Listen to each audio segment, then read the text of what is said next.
Meghan Markle made her first husband agree to a pregnancy contract to make sure that she was afforded every possible luxury if she gave birth to their child. Princess Anne just walked into the middle of a dirty secret Meghan thought she could hide forever. Before she ever gave birth, Meghan gave outrageous rules. What must be done to her body before and after birth. Shocking rules about her career and finances that must be met. Breaking any of this attracted severe punishment that Meghan spelled clearly. Worse off, harsh rules are being applied directly to Harry without him having any say in the matter. Harry is blindsided. And for the first time in a very long time, there is nothing shielding him. And what is coming for him may be the end of him. The messy contract. Something ugly just happened inside Meghan and Harry's home. And it was ugly enough to make Princess Anne pull out the pregnancy document she had been sitting on for years. It started in Montecito, right after Harry and Meghan came back from their Australian tour. Nobody knows exactly what was said first. But what happened next, people heard about very quickly. Harry completely fell apart. He screamed at Meghan so hard his whole body was shaking. He told her she hated him. He screamed the words right at her face. "You hate me. What do you want? What are you after?" And then he slammed the door so hard the walls felt it, and he left. He did not come back for 2 days. No one knows what Meghan said to push him to that terrifying point. When that information reached the palace, the question that moved through the right rooms very quickly was something far colder than that. What is Meghan planning? Because a marriage this visibly cracked does not stay cracked quietly.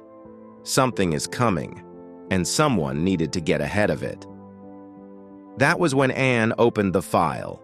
Years ago, when Meghan first entered Harry's life, the palace did what it always does. It dug, it pulled records, background checks, divorce history, everything, and buried inside Meghan's divorce records from her marriage to Trevor Engelson was something that made palace lawyers go very still. A pregnancy contract. Anne had read it, she had sat on it, and she had waited for the right moment. She believed that moment was now. She called a meeting, senior royals, trusted inner circle. The people who needed to understand what Harry was actually living inside before whatever was coming next hit them. When they all sat down, Anne started reading. She had barely made it through the first page when she stopped. She could not help it. The anger came up so fast and so hard that it just broke through. She slammed both hands flat on the table and blurted out, "What kind of a woman writes this?" Meghan had written out, in cold legal language, exactly what Trevor was required to provide before she would even agree to carry his child. And if he ever failed to deliver, she had made it crystal clear there would be consequences. He was legally obligated to fund elite personal trainers throughout the entire pregnancy, not as a kind gesture from a loving husband, as a contractual requirement. Miss a single payment and he was in breach.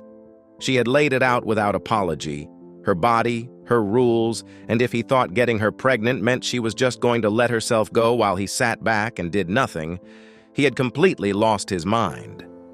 Then came the nutritionists, the luxury postpartum care, the full beauty maintenance budget. And listen to this part carefully because this is where it stops being just shocking and starts being something else entirely. The contract did not end when the baby arrived. There were specific terms about what happened to her body after birth. Her ex-husband was required to pay for every treatment, every session, every procedure needed to get her body back to her exact pre-pregnancy appearance as fast as humanly possible. The stomach, the weight, everything, paid for by him. And if he missed a single payment, he was in breach. The child had not even been born yet, and the document was already laser-focused on erasing every trace of it from her body the moment it was done being useful. Anne paused there. She let that sit in the room. Then she kept reading. And what came next was the part that made people feel sick. Meghan had put a clause in this contract that said if a big career opportunity showed up and a visible pregnancy would get in the way of it, the pregnancy plan would have to stop abruptly. Full stop. a whole human life, the decision to bring a child into this world, was sitting on a waiting list behind auditions and job opportunities. If the timing did not work for her career, she had no business carrying a child no matter how far they had gone. Anne set the document down slowly. She looked up. Her eyes were cold and wet and absolutely done. The anger had burned all the way through her and left something rawer behind it. She told them straight. This was not a woman who wanted a family. This was a woman who wanted a transaction, and the child was the product being negotiated. There was only one question burning in that room right now. What had this woman already done to Trevor Engelson before Harry ever showed up? The moment Meghan moved to Toronto to film Suits, she started cutting Trevor off from everything that kept him grounded. His friends in Los Angeles, his support system. She did it slowly and quietly until one day Trevor looked around and there was nobody left. Just her. And the only way to get her warmth back was to agree more, give more, and ask for less. She had taken a whole man and turned him into someone who needed her permission to feel okay. And he never even saw it happening. Anne stopped. She looked around the room and asked one simple question. When exactly did Harry's friends disappear too? Think about that. Because it was not gradual. The moment this relationship got serious, every single person who had ever known Harry before Meghan was pushed out. And his own family was slowly turned into the enemy inside his own head. All she had to do was plant one small doubt at a time, and Harry did the rest himself without even realizing it. Same woman, same method, different men. But this time she was not going after a Hollywood producer. She was going after a prince. And everything he came with. Anne told them plainly. The Engelson contract was just the beginning. What she built around Harry is so much darker total than anything Trevor Engelson was ever asked to sign.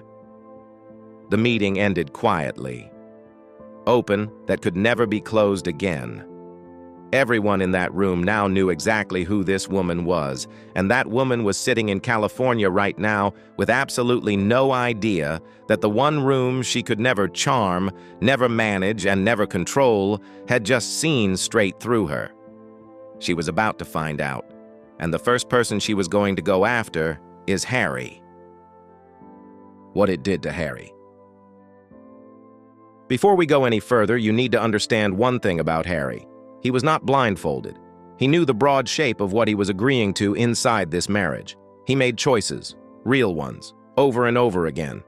But Meghan had built a world where agreeing felt exactly like love and questioning felt exactly like betrayal.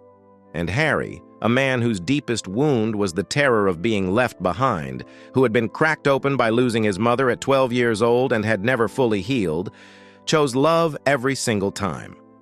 Meghan had studied Harry. She knew he needed to heal.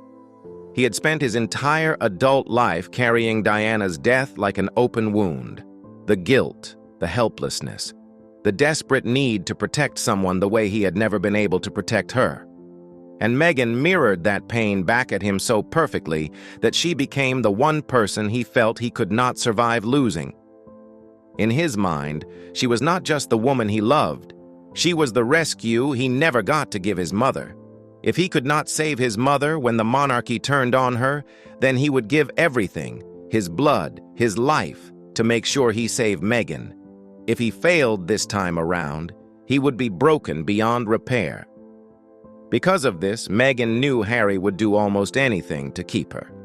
And she milked this opportunity every single time she could. Because to Meghan, Harry was never a husband. He was a door. The one thing she had spent years positioning herself to find. Royal blood, global legitimacy, the financial power of one of the most recognized institutions on earth. Everything she had ever wanted was locked behind that door. And once he opened it, the only question that mattered was whether he would keep opening it. Some reports claimed the first thing Meghan went after was Diana's money. Harry had inherited £10 million from his mother. That money was the most sacred thing he owned. It was the last real piece of Diana he had left. And early in the marriage, Meghan made it clear, in the soft, careful language she always used for the most dangerous conversations, that this money was joint property, that any major decision involving it needed her agreement. Harry had no lawyer sitting beside him in that conversation. He was operating entirely inside the emotional world she had built, and so he agreed. He handed her control over Diana's money, because saying yes felt, in that moment, like proof of how totally he loved her. That was exactly what she was counting on, and it worked like magic. Then she came for his family and left very sickening rules.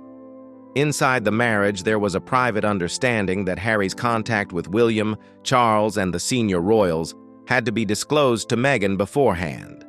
Every visit, every phone call. His own brother required her approval before Harry could speak to him privately. Harry pushed back against that. Twice. 2 separate times he tried to fight specifically for his relationship with William, and both times Meghan came at him with everything she had. She screamed at him. She told him straight to his face that if he loved her, really loved her, he would not even want to have secret conversations with people who had made her life hell. She looked him dead in the eyes and said it like she meant every single word. "Are you choosing them over me? How can you say you love me and then do the things that hurt me? You don't love me. You should have just left me alone." And Harry crumbled. Both times. Because she knew exactly where to press.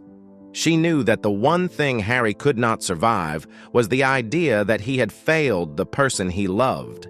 He had no friends left to tell him he was being manipulated. She had already made sure of that.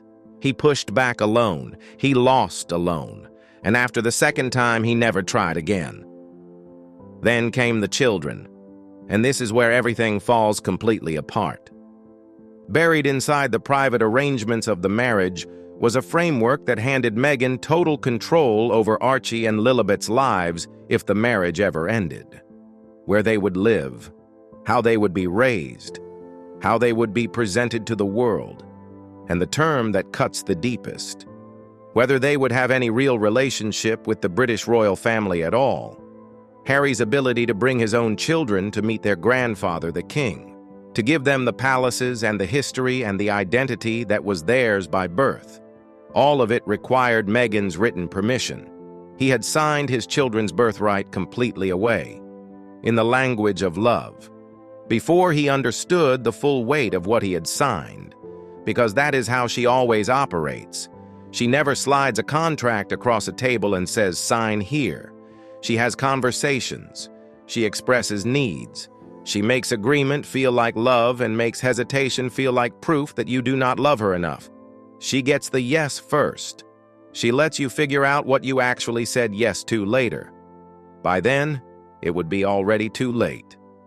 Harry was starting to understand that now. Somehow the news of Anne's meeting reached him through leaks, and the moment it landed, he went completely quiet.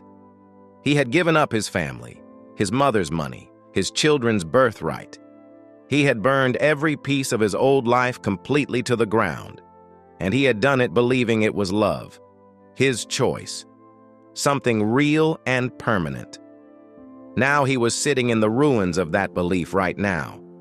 He could see everything clearly now, every lie, every rule, everything he had signed away. But knowing the truth and being able to act on it are two completely different things. And you know what was worse? His greatest fear? A life without her. He wasn't sure he could make it out there alone. He did not know who he was without her anymore. She had made herself so necessary to him that leaving felt like dying, like walking off a cliff in the dark. He was stuck, completely hollowed out. It was in messy state that Meghan found Harry when she walked into the room. She had already heard about everything Tom, and her first response was to assess the damage. Who knows? How much? What can still be buried? She ran the calculation completely before she took a single step toward Harry. When she walked in, she was ready to face him. Her eyes were blazing and her voice was a blade. She looked at Harry and she wanted to know how this got out, who he had spoken to, what he had said, and to whom. Because in her mind, Harry was the only possible source of something this specific. And she did not ask. She accused. She told him he had failed to protect her. "You are weak. You cannot manage your family," she yelled. She made it clear that everything that kept going wrong came back to the same thing, him not being enough. She did not hold a single word back. She pulled open every insecurity he had and held it up in front of him like evidence. Harry told her he had said nothing. He was telling the complete truth. But that did not matter. Harry did not fight back. He couldn't. That part of him had been gone for years.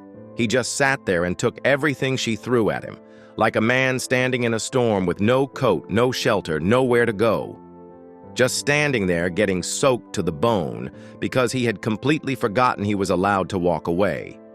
When she was finished with Harry, she turned her attention to Anne. Not directly. Meghan never touches the most dangerous things with her own hands. She sent the message through intermediaries, through the channels she owns, that Anne had just declared war, that there would be consequences. Her hands stayed clean. They always stay clean. While her team was already running at full speed behind the scenes, figuring out what could be framed in her favor. What needed a counter-story built fast enough to land before the damage set permanently into the public mind. William found out, and it broke something in him quietly. Not because it surprised him, because he had been right. He had told Harry. He had raised his fears about this woman and been accused of jealousy and prejudice and cruelty. He had backed away rather than lose his brother completely. And now every single thing he had ever feared sat confirmed and undeniable in front of him. Charles stayed silent. He always does when it involves Harry. But the people around him described a father carrying a very specific kind of pain. A father who had never once stopped loving his son. The door back had never been locked.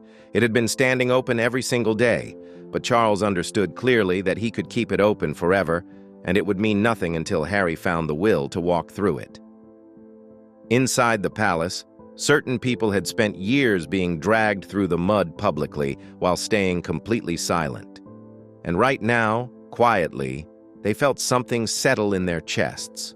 Not joy, not celebration, just the quiet satisfaction of knowing they had been right the whole time. They never had to fight back. The truth came out all on its own. But none of that mattered right now, because there was something far more painful sitting in the middle of all of this. The children. Harry can rebuild money. He can fight his way back to his family. He can find some version of a path forward. But Archie and Lilibet are growing up inside a framework that was built before either of them took their first breath. Their connection to their British identity is not a birthright that simply exists.